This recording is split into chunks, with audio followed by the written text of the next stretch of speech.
What's going on, everybody, and welcome back to another video on the channel. And in today's video, I am going to be ranking every single DCEU movie. So as you guys know, the Zack Snyder's Justice League just dropped about like 2 weeks ago. So I thought this would be a good time to rank all the DCEU movies. Now remember, this is just my opinion, so if you guys disagree, leave your thoughts in the comments down below. And yeah, let's just jump right into this. So we're gonna go with the first movie in this franchise, which is Man of Steel. I see a lot of people give this movie a hard time and say it's bad. I think it's really good. I don't think it's I don't think it's the best DCU movie, but it's really good. Now a lot of people criticize the destruction, but what do you expect when two superhuman Kryptonians go up against each other? You think there's not going to be a lot of destruction and damage, and Superman did what he could to limit the damage, but you know the other guys are stronger than him, right? You guys do realize that, so obviously he's going to be pushed around a little bit. Now this is really an origin immigrant story. It's showing how Superman comes to the U.S., comes to Earth even, and how he learns to coexist with everyone and to live with everyone, and I feel like Zack Snyder did a great job at that. And also the action scenes in this movie are amazing, and I think that what's his name, Zod, is maybe a top two or three villain in the DCEU. So yeah, it goes in the A tier for me. Next is Batman versus Superman. Now this movie is interesting because I actually don't hate it as much as other people do. I'm actually gonna put it in the I'm gonna put it in the B tier. I'm gonna put it in the B tier. So a lot of people hate it, and I understand why. It was really overcrowded, and because of theatrical release, they just chose to cut some random scenes out that were really important scenes. People didn't really resonate with it that well, but when they released the Ultimate Edition, I actually think that it improved on the movie a lot. But there are again, it is overstuffed. Lex Luthor's plan is just so stupid, and Doomsday was just what were they what was that? Just what was that? I feel like Superman even though they added in the Ultimate Edition more scenes where that showed Superman investigating Batman, I feel like it really didn't justify why he actually fought back against Batman. Fought against Batman. Feel like he could have just told Batman that his mom was in danger a little bit earlier, and also the infamous Martha sequence. But I feel like the action was good, and I mean that's just about it. The action was good, Lex Luthor was a pretty bad character. Shoot, dude. I'm honestly thinking about dropping in the C tier, but I feel like this movie is fine. It's a good addition. It builds on Man of Steel, so yeah, it's fine. It goes in the B tier. Okay, next movie. What was the next movie? I think it was the Suicide Squad. I think. Yeah, this movie's going in the D tier. Yeah. So basically, this movie, the first hour or so, was all introducing the characters, and you couldn't have figured out a better way to introduce the characters. Come on. It's literally just voiceovers and just music, and just it's you show a screen about for 3 seconds of them, just have a pop screen with a lot information on them, but it's only for 3 seconds, so people can't really see it in the theaters. The Enchantress was just god awful. The characters, in all honesty, I really didn't like them too well. I don't know. It was just a really bad film. They should have just focused on Jared Leto's Joker, because Joker is a mainstream character, and it would have got a lot they just put Joker in because they knew that he was a big name to sell tickets. So they didn't really do anything with him. They should have done a lot more with the Joker. And yeah, this movie's just a convoluted mess, and you could see that really the studio and the director really butt heads on it. So then you got a lot of stuff cut, and the movie really just doesn't make any sense. Okay, Wonder Woman. I think that this movie is the best movie in this universe. So it goes in the S tier, and there's only gonna be one movie that goes in the S tier, and it's gonna be Wonder Woman. Like this movie was just like downright epic. I think they said that they got Zack Snyder to shoot some of the actions, which is like amazing because I think that Zack Snyder, like that's probably like the best part I like about his movies is the action, and you could see it, man. Like Wonder Woman was doing super slow mo, Snyder slow mo, and it was pretty cool. And like the movie as a whole, it wasn't like the previous movies that come before it. So it was kind of like a tone changer. Instead of being really dark and gritty, it was more epic. It was more Patty Jenkins instead of Zack Snyder, even though, as I said earlier, Zack Snyder worked on it. And it's just a great origin story. I feel like the first two acts were just amazing, and like the third act kind of falls flat on his face. But it has been reported that Patty Jenkins actually didn't want to do that. She actually wanted to do like a more thematic and like lower scale final battle, which I think was actually would have fit this movie perfectly. So if they just like let Patty Jenkins release her original vision, it might have been even that much better. But I still feel like this movie is the best one in this like I guess series of movies universe. Yes, universe. Okay, next one is Justice League. So I see a lot of people hating on this movie now because the Zack Snyder's Justice League comes out or came out, but like I don't know, it's still like it's it's watchable, which I think that the Suicide Squad is not watchable. Now a lot of people are praising the Zack Snyder's Justice League. I'm not one of those people. I think it's a good movie. I don't think it's like amazing. So yeah, I really like don't see why it like makes this Justice League worse.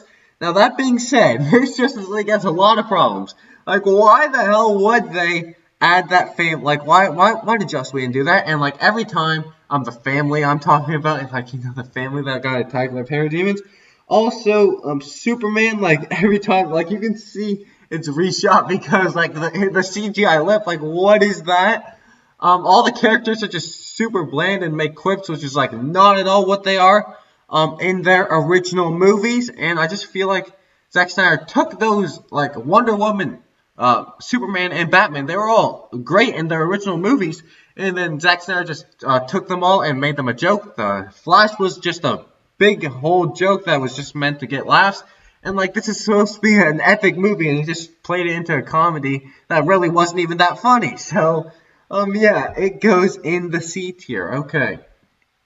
Next movie is Aquaman. I actually like this movie a lot. Now it's gonna go into B tier. So like one problem that I have with movies is that like they have the antagonist and the protagonist fight twice, and the antagonist wins in the first one, but the protagonist wins in the second one. And this one did the same thing, but there's actually a reason why Aquaman wins the second time, because in the first time they're fighting in water, which is the villain's home turf, but in the second time they're fighting on land, which is Aquaman's home turf. So it actually makes sense. Now there is like this movie just has like a lot of just stuff crammed into it. It's kind of like Batman versus Superman. There's just a lot of stuff crammed into it.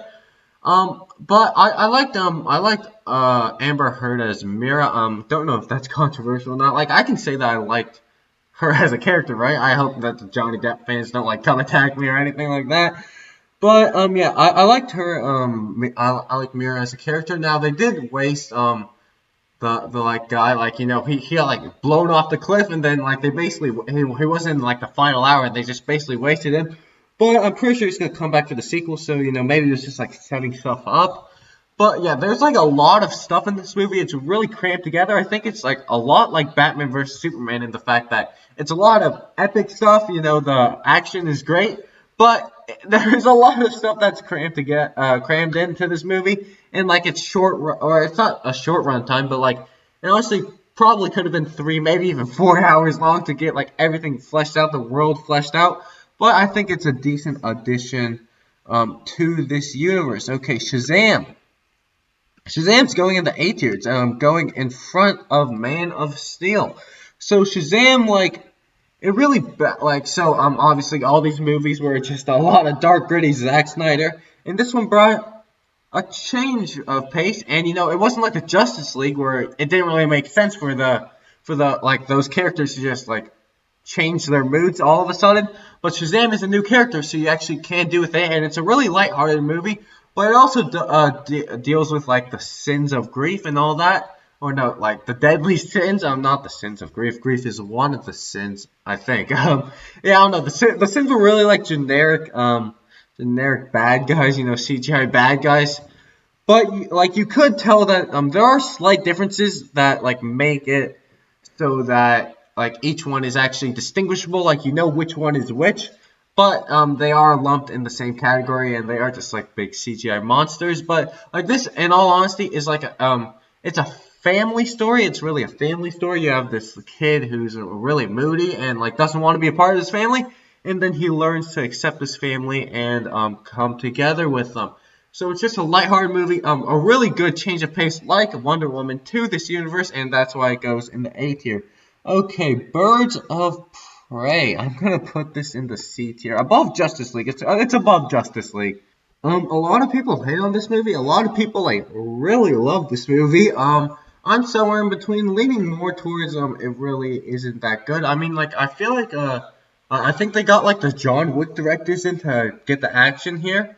So yeah, the action was really good. The plot, like again, like so because Harley Quinn, Harley Quinn is like the big name in here. Even though like the name of the movie is The Birds of Prey, because Harley Quinn is in it, they spent a lot of time focusing on Harley Quinn, and like the Birds of Prey are pretty much like completely just skipped over. Like, I mean, they're there, but they don't get any like character depth, like backstory even. So yeah, I feel like that was a misfire. Like, I don't really understand why you had like Harley Quinn leading the Birds of Prey. I feel like you could have just made the Birds of Prey like an old standalone story without Harley Quinn, and then you could have like made a Harley Quinn story later, because now you got all these plot lines coming together, and then you don't have time to flesh out the characters. That's just my thoughts. I don't know. I like Margot Robbie as Harley Quinn in this one. I feel like she like I mean like I didn't really like the Suicide Squad characters, but I found Harley Quinn enduring in that one, and I feel like she kept up the good work. So yeah, it goes into C tier. It really isn't that good of a movie, but you know what? It's like it's watchable. It's watchable. Wonder Woman 1984. Okay, I'm gonna put this in the B tier. It's definitely behind BVS, but it's a good movie, I suppose.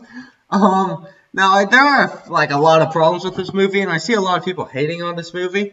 But like, why the hell did they like have to have Steve Trevor like possess another person? Like, couldn't they have just like? Because you already established that the Dreamstone can make matter, so why couldn't he just like made Steve Trevor a new body or something like that? It just doesn't really make sense to me. Also, it feels kind of cool to like put like get Steve Trevor back into the world for just about 2 hours, and then not 2 hours, like it was like a day or something, but in like movie time it was 2 hours, and then like and then he just like he dies again, like he dies twice. So yeah, that was really odd, but I liked them where they went with like Diana losing her powers. Though the action was still very good. The movie had two opening scenes, so that's weird, but like I enjoyed both of the opening scenes, so I really don't have a problem with that. But yeah, as I said earlier, I really liked where they took Diana like losing her powers, like a little bit, so she isn't like a normal human, but she also isn't as like OP as she was in the first one, because otherwise she would just like be able to solve all of this, like right then and there, and also like the reason why she loses her powers factors into the plot a lot. So yeah, overall I feel like it's like a neatly packed movie, but there are like definitely a lot of problems with that. And Zack Snyder's Justice League, I'm gonna get so much hate for this, but it's going in the B tier. Above of Aquaman, I think it's the fourth best movie in this like universe. So you might have already seen my Zack Snyder Justice League review. If you didn't, go watch it. It'll be on the iCard. Yeah, iCard, if I remember to put it there. But yeah, this movie, like, first of all, it's 4 hours long, and the pacing is really slow because, as I said earlier, it's 4 hours long. I feel like he was able to like give more backstory to the characters. The Flash just wasn't just a random, just a big whole joke in this movie. And the characters feel more attuned to where they were in their original films.